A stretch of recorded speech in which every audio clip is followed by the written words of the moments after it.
Hello, welcome to Madrona's Pulse Teachings. I am Iris J, and I'm going to do a deeper dive into the Sagittarius Full Moon with you.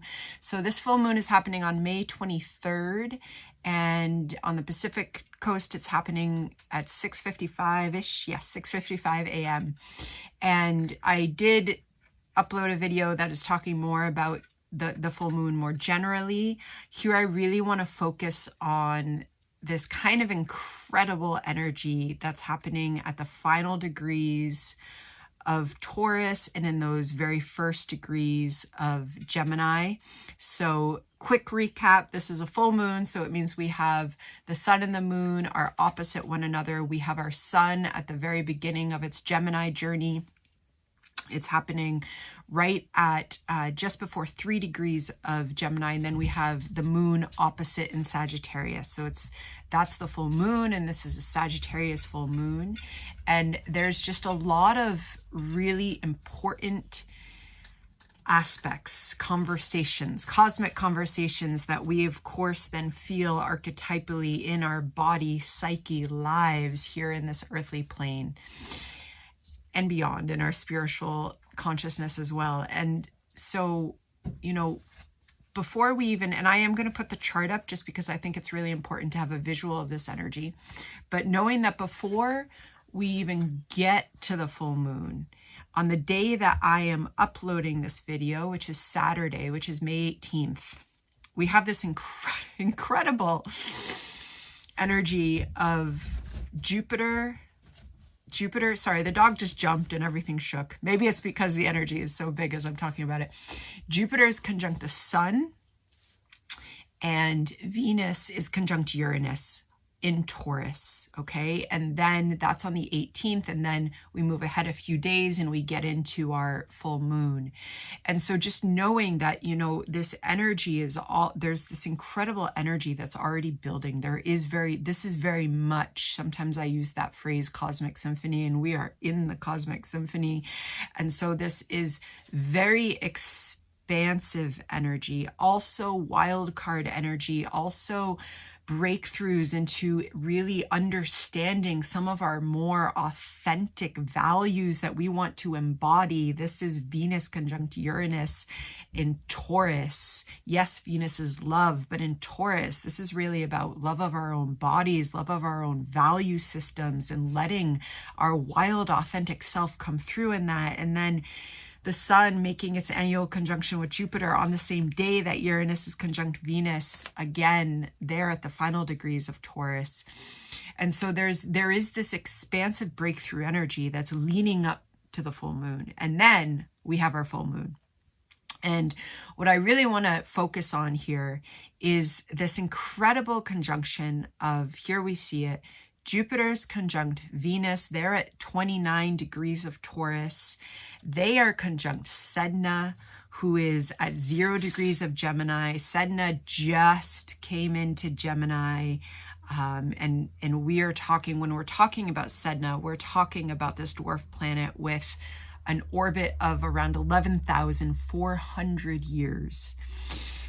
So when we work with the archetype that Sedna offers us, we have to also be very mindful that we're working with something that's on a galactic, cosmic scale. And that's an archetype that manifests very differently than something like Venus, who's this very personal energy. And so I'll talk about that a little bit. And Sedna is part of this cosmic symphony.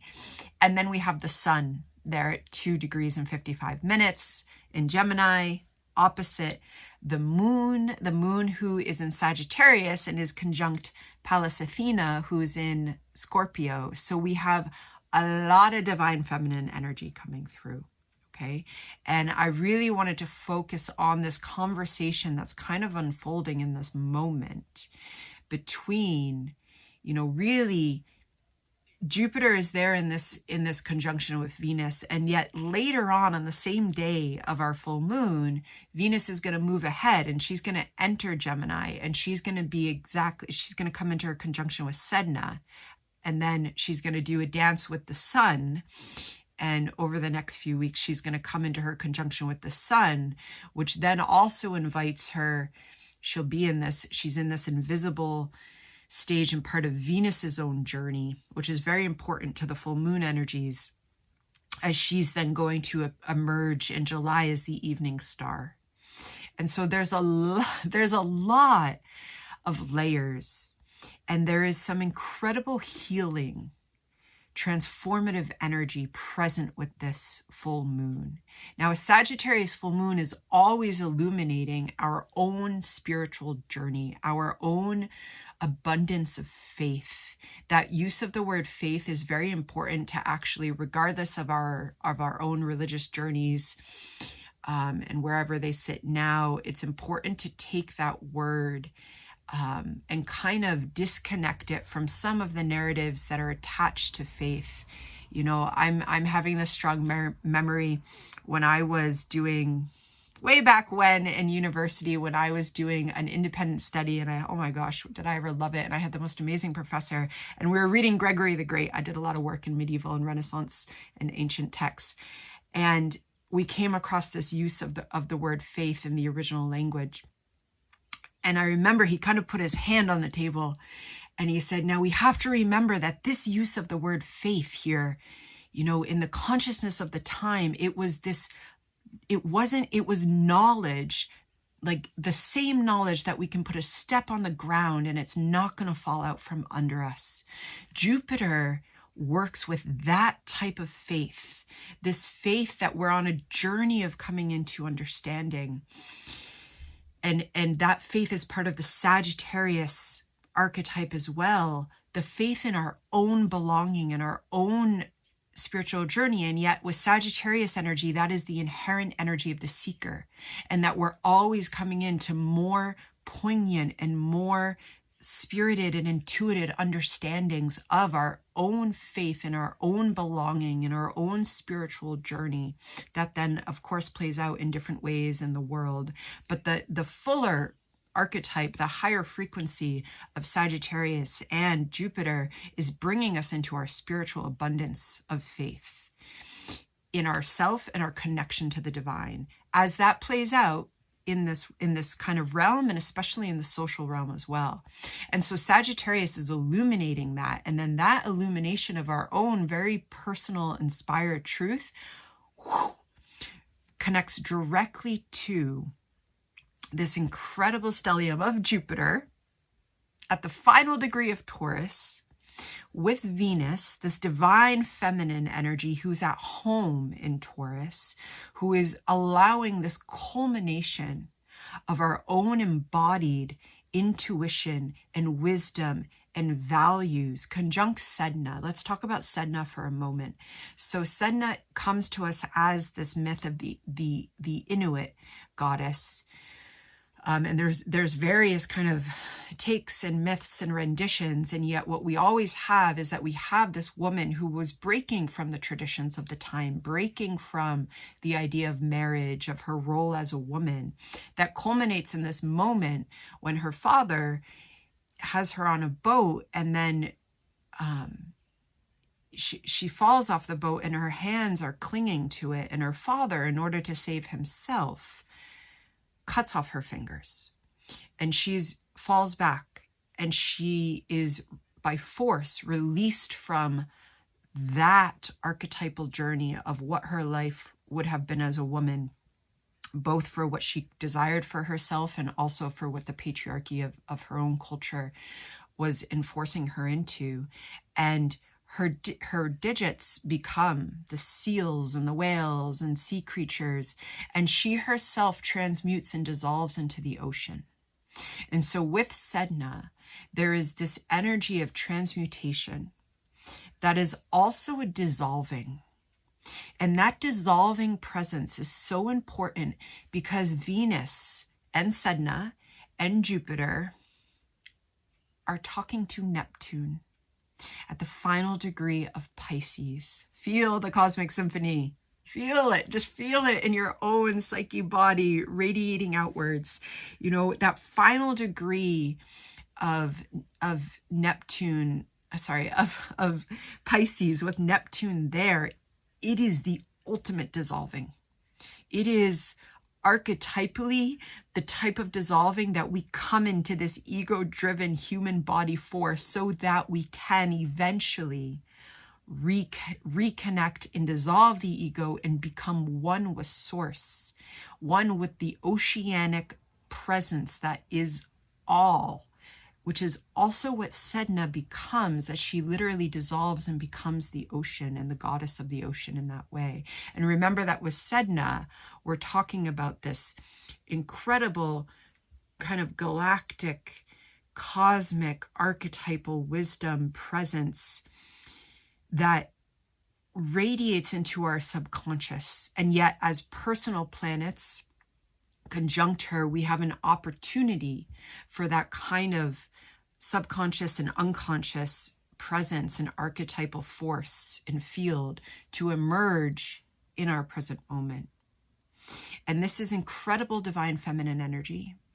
And so also during this full moon, we're coming into moments of that Gemini sun who wants to understand, who wants to go back and forth and have a dance of understanding and communication and problem solving, who wants to make sense of our divine feminine values as they are embodied and expanding and simultaneously dissolving the ego into a type of oneness that we are here to tap into and to manifest in these earthly lives that we live.